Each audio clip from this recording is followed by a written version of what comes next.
దశావతారాల్లో 7 అవతారాలు నేరుగా భూమి మీదకి దిగింది నువ్వు నేను పుట్టిన ఆంధ్రప్రదేశే. తెలుసా తెలీదా? మొదటి అవతారం ఏది? మత్స్యావతారం. మత్స్యావతార దేవాలయం ఎక్కడుంది? నాగలాపురం ఎక్కడుంది? ఆంధ్రప్రదేశ్. రెండో అవతారం ఏది? కూర్మావతారం. శ్రీకూర్మం ఎక్కడుంది? ఆంధ్రప్రదేశ్. మూడో అవతారం ఏది? వరాహ అవతారం. వరాహ క్షేత్రం ఏది? తిరుమల ఎక్కడుంది? ఆంధ్రప్రదేశ్. వరాహ అవతారం తర్వాత నరసింహావతారం ఎక్కడుంది? మహానంది ఎక్కడుంది? ఆంధ్రప్రదేశ్. వామనావతారం దేవాలయం ఎక్కడుందో తెలుసా?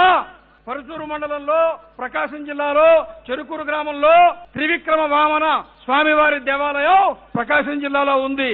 వామన స్వామి అవతారం దేవాలయం ఎక్కడుంది? ఆంధ్రప్రదేశ్. అవునా కాదా?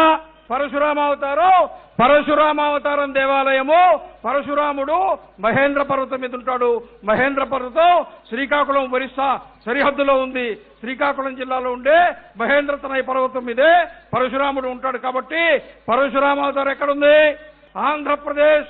రాముడు ఉత్తరప్రదేశ్, బలరాముడు ఉత్తరప్రదేశ్, కృష్ణుడు ఉత్తరప్రదేశ్, అఖిలాండ కోటి బ్రహ్మాండ నాయకుడు కలియుగ ప్రత్యక్ష దైవం సాక్షాత్తు వెంకటేశ్వర స్వామి తిరుమలలో ఉన్నాడా లేడా?